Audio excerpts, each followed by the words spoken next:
Hello student बच्चों, आज की वीडियो में इलेक्ट्रिक फील्ड का 5वां लेक्चर मिलेगा आपको। आज इलेक्ट्रिक डाइपोल के कारण नन एक्शन पोजीशन में वैद्युत क्षेत्र की तीव्रता ज्ञात करेंगे। इसकी पिछली वीडियो में एक्सल पोजीशन मिला था, जिसे tan A पोजीशन भी कहते हैं। मतलब क्या आपने जान लिया, एक्सल पोजीशन आपने जाना, इसी को tan A पोजीशन भी कहते हैं।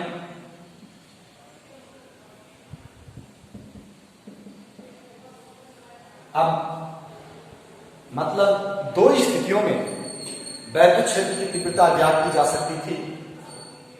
किसके कारण? इलेक्ट्रिक डाइपोल के कारण। यानी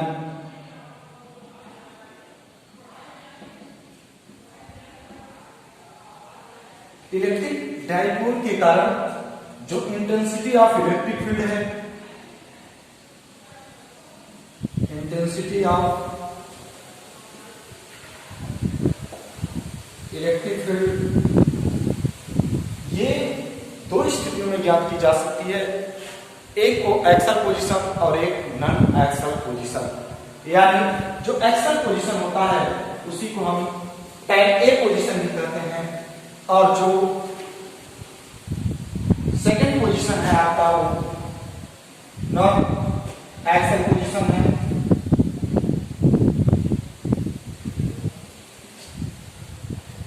उसे हम लोग tan B पोजीशन कहते हैं। इसे अक्षीय स्थिति कहते हैं और इसे निरक्षीय स्थिति कहते हैं। तो दो चीजें हैं आपकी इलेक्ट्रिक डाइपोल में कि इस इलेक्ट्रिक डाइपोल के कारण वैद्युत क्षेत्र की जो तीव्रता है उसे हम दो स्थितियों में ज्ञात कर सकते हैं। एक स्थिति में हम लोगों ने निकाला तो pi equal to 1/4 pi epsilon 0, but वो जब फ्री स्पेस में हो sorry 2p by r cube. ये फार्मूला हम लोगों ने वैद्युत क्षेत्र की तीव्रता का पाया था, और कौन से डायरेक्शन में पाया था ये हम लोगों ने। ये फार्मूला जो हम लोगों को मिला, ये किसी एक इलेक्ट्रिक डाइपोल के कारण अच्छी स्थिति में मिला। किसके कारण? यानी उस वैद्युत द्विध्रुव के कारण वैद्युत क्षेत्र की तीव्रता, लेकिन कौन सी सिचुएशन थी? अच्छी स्थिति थी। अब जो हम लोगों को गणना करनी है वो रीडिंग आपकी क्या है? वो intensity of electric field,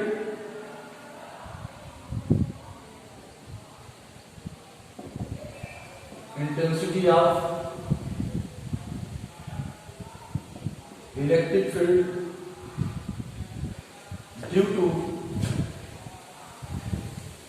and electric dipole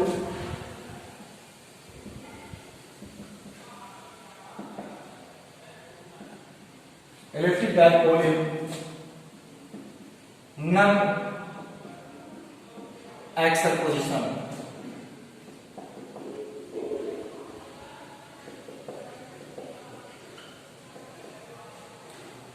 अच्छी नहीं बल्कि एक कौन सी स्थिति है?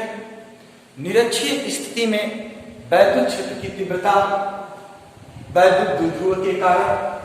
तो हमें एक इलेक्ट्रिक डाइपोल का स्ट्रक्चर, एक आप इलेक्ट्रिक डाइपोल बना लीजिए। इलेक्ट्रिक डाइपोल हो गया, मिड पॉइंट हो गया, डिस्टेंस कितनी होगी L, इस पर माइनस चार्ज, इस पर प्लस चार्ज, क्यों? ये पॉइंट A, ये पॉइंट B हो गया, ये पॉइंट, ये डिस्टेंस कितनी बच्चों? ये भी L, टोटल डिस्टेंस कितनी? 2L। तो कौन सी पोजीशन की बात कर रहा है? नॉन एक्सल पोजीशन की बात कर रहा है। किसके लिए? इंटेंसिटी ऑफ इलेक्ट्रिक फील्ड के लिए। क्या? Electric dipole. यानी इस इलेक्ट्रिक डाइपोल के कारण निरक्षीय का मतलब इसके परपेंडिकुलर मिड पॉइंट से सपोज दैट और डिस्टेंस पर एक पॉइंट को यहां पे P है जहां पे हमको ज्ञात करना है वैद्युत क्षेत्र की तीव्रता।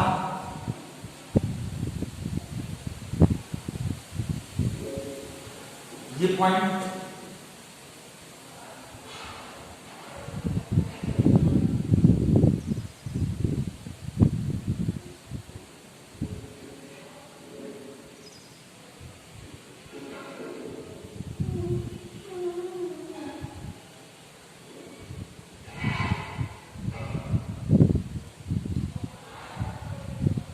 पॉइंट को P मान लेते हैं। अभी पॉजिटिव चार्ज है, आपको इलेक्ट्रिक फील्ड जो जनरेट होती है और जो उससे इलेक्ट्रिक फोर्स लाइंस होती है, अगर कोई पॉजिटिव चार्ज है इससे बाहर की ओर होती है, ना कि ओर, यानी ये पॉजिटिव चार्ज है इससे इलेक्ट्रिक फील्ड की जो डायरेक्शन होगी वो ऐसे होगी, ना कि ओर। ये सबसे इंपॉर्टेंट डायग्राम है बच्चों, ये अगर समझ में आ गया आपको, मतलब ये कौन सा चार्ज है, पॉजिटिव चार्ज है। अब इस पॉजिटिव चार्ज से कहां की ओर जो इंटेंसिटी होगी, सपोज दैट इसकी E1 है, कौन सी है, तो E1 कहां की ओर होगी, बाहर की ओर होगी, और ये कौन सा नेगेटिव चार्ज है तो इसके अंदर की ओर होगी, यानी E2। E2 कहां की ओर होगी, नीचे की ओर। और इन दोनों का जो मैग्नीट्यूड है ऐसे, तो E1 का जो कंपोनेंट होगा इस पर E1 cos थीटा होगा और इस पर E2 cos थीटा होगा इसका। बाकी इसमें अब इसका जो वर्टिकल कंपोनेंट होगा एक अप होगा, मतलब एक ऐसे और एक सीधे नीचे। तो E2 sin थीटा नीचे होगा और E1 sin थीटा कहां होगा, ऊपर होगा। तो ये E1 के to component E1 cos theta और E1 sin थीटा। तो यहां पे एक E हो गया, कौन सा हो गया, total magnitude E, intensity of electric field due to electric dipole in axial position, ना एक्सल पोजीशन यानी निरक्षीय स्थिति। निरक्षीय स्थिति का मतलब है कि इसके परपेंडिकुलर, किसी इलेक्ट्रिक डाइपोल के मिड पॉइंट से परपेंडिकुलर कंसीडर करना intensity of electric field, that ये माइनस क्यू चार्ज से magnitude positive Q charge, certain distance 2l, l to l। Suppose that ये है r, तो ये पूरी डिस्टेंस इस पॉइंट से यहां तक की कितनी होगी, √r² + l²। क्या होगी, √r² + l²। इधर की क्या होगी, √r² + क्या, l² होगी। अब यहां पे E1 की वैल्यू कितनी होगी हम ये देखेंगे, यानी मानेंगे, माना एक वैद्युत ध्रुव जो +q और -q आवेशों से मिलकर के बना है, जिसकी अल्प दूरी 2l है। इसके मध्य बिंदु O से r दूरी पर एक बिंदु P है जहां पर वैद्युत क्षेत्र की तीव्रता ज्ञात करनी है। P बिंदु पर वैद्युत क्षेत्र की तीव्रता +q आवेश के कारण बाहर की ओर E1 है और -q आवेश के कारण P से अंदर की ओर, P से A की ओर वैद्युत क्षेत्र की तीव्रता कौन सी है, E2 है। इन दोनों का परिमाण E क्या होगा, पहले हम E1 को निकाल लेते हैं। किसको निकालने, E1 इक्वल टू मतलब किसके, +q आवेश के कारण, किसके कारण, +q आवेश के कारण वैद्युत क्षेत्र की तीव्रता, वैद्युत क्षेत्र की तीव्रता कितनी होगी, 1/4πε0। कि डायरेक्टिव कांस्टेंट k क्यों नहीं, क्योंकि सपोज दैट ये एयर पे हो, कहां पे हो, यानी अगर ये इलेक्ट्रिक डाइपोल मेरा हवा में है या फिर स्पेस में है, तो 1/4πε0 और q बाई r², तो r² का मतलब r क्या है यहाँ पे, √r² + l², मतलब यहाँ पे प्लस मिल जाएगा आपको, r² + क्या, l² मिल जाएगा। इक्वेशन 1। दूसरा E2 इक्वल टू क्या मिलेगा, ये भी 1/4πε0 q बाई r² प्लस कितना मिल जाएगा, l²। इक्वेशन नंबर कितना हो जाएगा, 2। अब मैग्नीट्यूड वैल्यू कितनी होगी, E इक्वल टू इसकी E पर ही दोनों E1 cos थीटा की डायरेक्शन सेम है तो जुट जाएगी, तो क्या होगा, E1 cos थीटा और प्लस E2 cos थीटा होगा। ये वेक्टर है यहाँ पे बच्चों इसे देखेंगे कि ये क्या है, वेक्टर है, यानी जैसे एक आपकी पोजीशन यहाँ पे है और एक पोजीशन जो है आपकी यहां से ये ऐसे, ठीक। तो इसका मैग्नीट्यूड ये रहा। तो अगर ये E2 है और ये E1 है तो ये हो जाएगा E1 cos थीटा और ये नीचे दूसरे वाले का E2 cos थीटा। ये क्या है E, तो इसलिए यहाँ पे E equal to E1 cos theta plus E2 cos theta. तो बट चूंकि मैग्नीट्यूड सेम है, चार्ज की जो वैल्यू है, जो मात्रा है इसकी वो समान है। जब समान है तो इंटेंसिटी चूंकि according to question but electric dipole, इसलिए इस सिचुएशन में E1 इक्वल टू क्या होगा, E2 होगा। अब E इक्वल टू क्या हो जाएगा, E1 cos थीटा प्लस ये भी E1 cos थीटा, तो मिलकर के E equal to 2E1 cos theta, ये चीज पा जाएंगे हम। अब E इक्वल टू E1 की वैल्यू कितनी है, 1/4 pi epsilon naught Q by R square plus L square और इनटू क्या हो जाएगा cos थीटा। क्यों cos थीटा, क्योंकि cos थीटा है। तो अगली लाइन क्या होगी बच्चों, E equal to 2/4 pi epsilon 0 Q by R square plus L square. cos theta क्या होगा, एंगल अगर ये सपोज है थीटा का है, थीटा है, तो इसलिए यहाँ पे cos थीटा इक्वल टू हो जाएगा आधार बटे कर्ण, मतलब under root R square plus L square. ये चीज हो जाएगी यहाँ पे, चूंकि cos थीटा इक्वल टू यहाँ कितना हो जाएगा, L by R square plus L square, ठीक।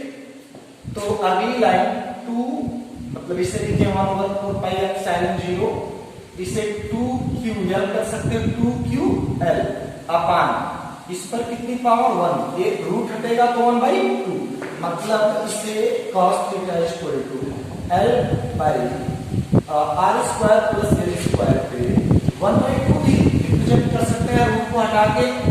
तो बच्चों यहाँ पे हो जाएगा R square plus L square पे पावर 3/2। क्यों 3/2, अरे 1/2 A और 1 इसकी पावर ऐड करेंगे कितना हो जाएगा 3/2, ऊपर 2QL। अब बाबू 2QL को क्या लिख सकते हो तुम, P, चूंकि P इक्वल टू क्या होता है 2QL, रिप्रेजेंट कर लो। अभी P इक्वल टू क्या हो जाएगा 1/4 पाई एप्सिलॉन 0, 2QL को P कह रहे हो और यहाँ पे R बहुत बड़ा है इसकी तुलना में, L का कंपैरिजन R से किया जाए तो R बड़ा है छोटा, इसलिए L को नगण्य मानेंगे, R स्क्वायर पे 3/2 यहाँ पे लिख देंगे, चूंकि R ग्रेटर देन इससे L से।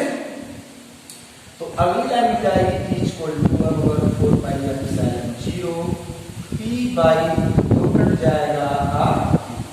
ये फार्मूला हम इसे लगा, यानी intensity of electric field due to an electric dipole in axial position, यानी निरक्षीय स्थिति में वैद्युत क्षेत्र की तीव्रता वैद्युत ध्रुव के कारण, इसके वैद्युत ध्रुव के कारण वैद्युत क्षेत्र की तीव्रता कौन सी निरक्षीय स्थिति में।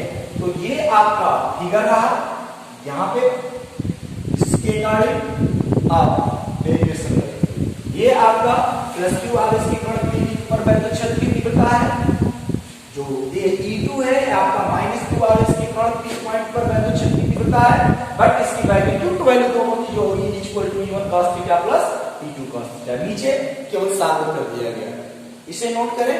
अगली हेडिंग की ओर चलते हैं।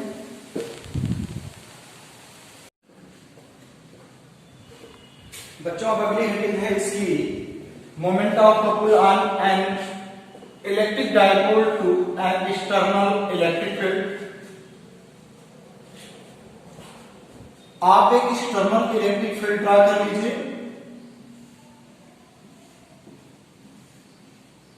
सपोज दैट एक एक्सटर्नल इलेक्ट्रिक फील्ड है, इसमें एक इलेक्ट्रिक डाइपोल है, minus Q charge plus Q charge, इसकी अल्प दूरी 2L,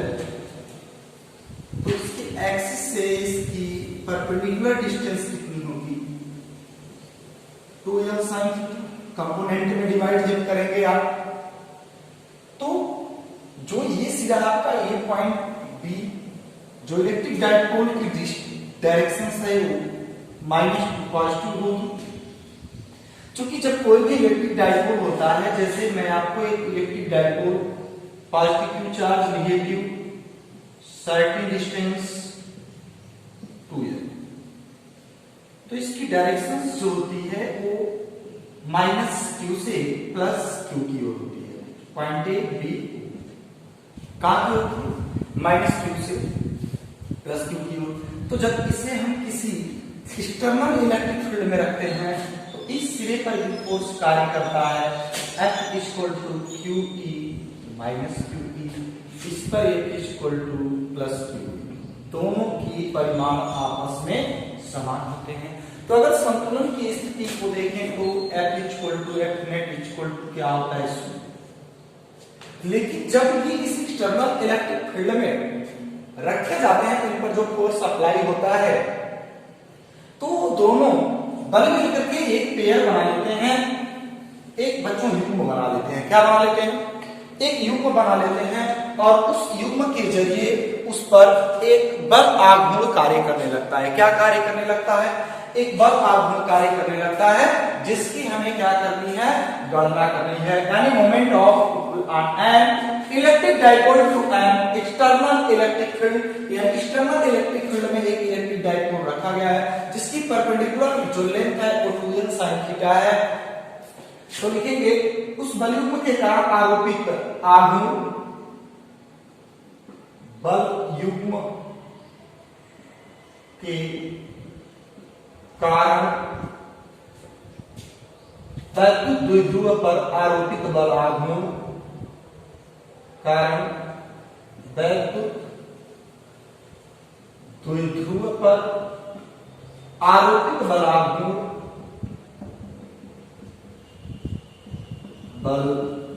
आघूर्ण क्या होगा, एक बल का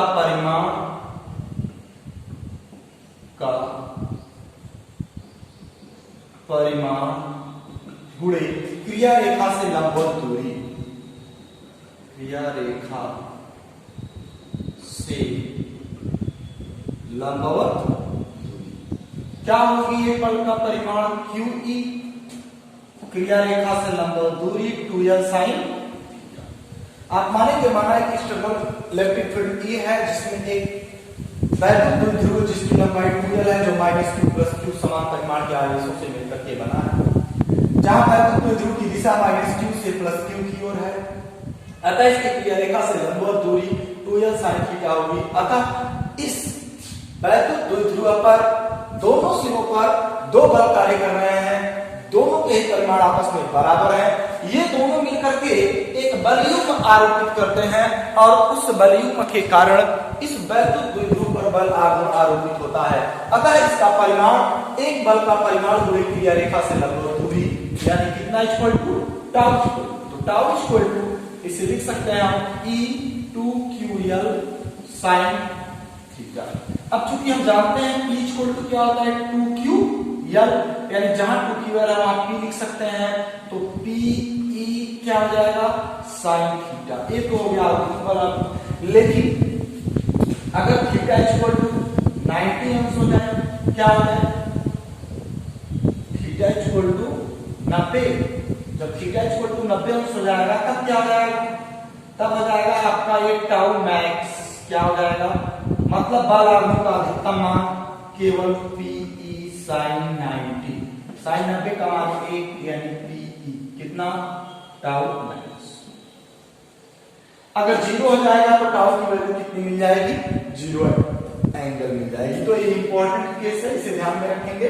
कितना बल आघूर्ण आरोपित होता है वैद्युत क्षेत्र में, कोई वैद्युत द्विध्रुव रखा जाता है तो tau equal to PE sin theta.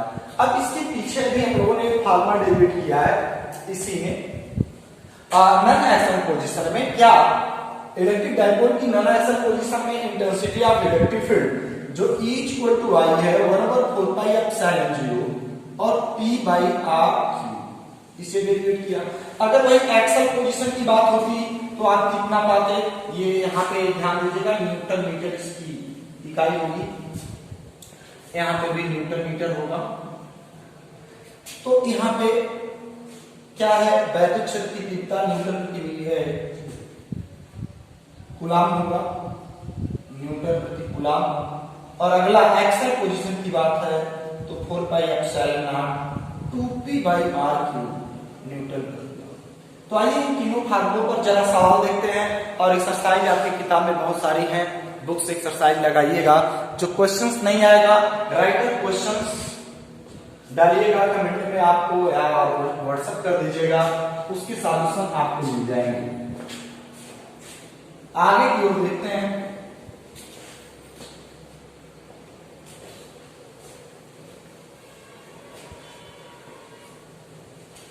बच्चों न्यूमेरिकल अब चलेगा।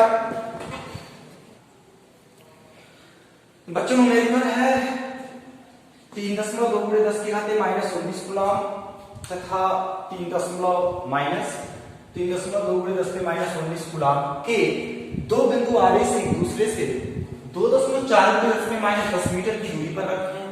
मतलब ये कुछ ऐसे,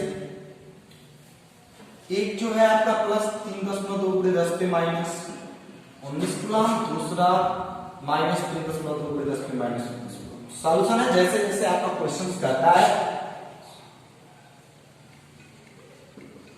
वैसे वैसे हम लोग चलेंगे। कह रहा है कि एक इतने कूलम का और अगला माइनस इतने कूलम का, चार एक दूसरे से कितनी दूरी पर रखा है, 2.4 × 10 पे -10 मीटर इतनी दूरी पर रखा है, 0.1 होगा। ये क्या बन रहा है, इलेक्ट्रिक डाइपोल या द्विध्रुव, यानी एक इसमें से, यानी डिस्टेंस 2l = 2.4 × 10 पे -10 मीटर और q = 3.2 × 10 पे -19 कूलम।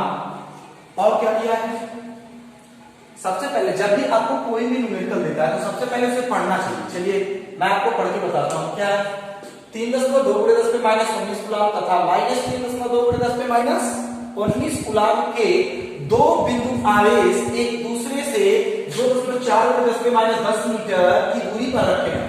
यह द्विध्रुव 3 × 10 पे +4 न्यूटन प्रति कूलम की तीव्रता, न्यूटन प्रति कूलम की तीव्रता के वैद्युत क्षेत्र में क्षेत्र की दिशा से 30 अंश के कोण पर रखा है। यानी यह जो है हल्का सा ऐसे होगा, ये ऐसे जो एक एंगल यहाँ पे बना होगा वो कितने अंश का बना होगा, नियर अबाउट 30 डिग्री का बना होगा, 30 अंश का बना होगा। कहां पे, यानी एक ऐसे वैद्युत क्षेत्र है, इस वैद्युत क्षेत्र कितने तीव्रता का है, 3 × 10⁴ न्यूटन प्रति कूलम। इसमें कोई इलेक्ट्रिक डाइपोल कितने अंश पर रखा गया है, 30 अंश पर रखा गया है। कितने अंश पर रखा गया है, 30। तो E = 3 × 10⁴ न्यूटन प्रति कूलम पर रखा गया 30 अंश पर। इस पर कार्य करने वाले बलयुग्म के आघूर्ण का मान ज्ञात कीजिए। इस आघूर्ण का अधिकतम मान भी पूछा जा रहा है आपसे, तो आप क्या करेंगे, यहाँ पे ये सारी चीजें, यानी टाउ पूछ रहा है आपसे, टाउ मैक्स पूछा जा रहा है। तो आप सबसे पहले इसमें P निकालिए, 2l × Q। ठीक, 2l कितना है, 2.4 × 10 पे -10, Q क्या है, 3.2 × 10 पे -19। अब इन दोनों, ये P यानी P = नियर अबाउट आ जाएगा आपका P, इसमें जो है 7.68 गुणा कर लीजिएगा, 7.68 × 10 पे -29 क्या होगा मात्रक इसका, कूलम × मीटर, कूलम × ये क्यों निकाला गया हमसे, तो सर जी क्या आप कहेंगे सर हमसे क्या पूछा था, टाउ, तो आप P क्यों, क्योंकि P tau = PE sin theta होगा, इसलिए। बच्चों क्या निकला है, P। P क्यों निकाला गया इलेक्ट्रिक डाइपोल? क्योंकि जो हमें बलयुग्म का आघूर्ण निकालना है टाउ, टाउ इक्वल होता है Pe sin थीटा। क्या होता है? जो tau equal to Pe sin theta होता है, tau equal to Pe sin theta. तो P की जरूरत पड़ती है, इसलिए P को निकाला गया। तो tau equal to P, P की वैल्यू क्या आई? 7.68 10⁻29। E की वैल्यू कितनी है? 3 × 10⁻4। sin थीटा की वैल्यू कितना है? 30 अंश। यानी ये 7.68 10⁻29 3 × 10 + 4 37 की वैल्यू 1/। इस टोटल को सॉल्व करोगे तो आ जाएगा मेरे बटे 1.152 10⁻24। क्या टाउ है तो मात्रक क्या होगा? न्यूटन। अब पूछता है टाउ मैक्स। दूसरा पॉइंट, टाउ मैक्स में मैंने आपको फॉर्मूला बताया था, केवल क्या होता है? Pe। क्योंकि 90 अंश का एंगल है, इसलिए tau max equal to P की वैल्यू वहां पे 7.68 × 10⁻29। फिर इसके बाद में E की वैल्यू 3 × 10 + 4 E हो गई। अब दोनों को सॉल्व कर लेंगे तो ये आ जाएगा, सॉल्व करके 2.304 × 10⁻24 क्या न्यूटन मीटर। सॉल्व कर लीजिएगा, कोई प्रॉब्लम होगी तो कंसल्ट। इसे नोट करिए, फिर अगले न्यूमेरिकल की ओर चलते हैं।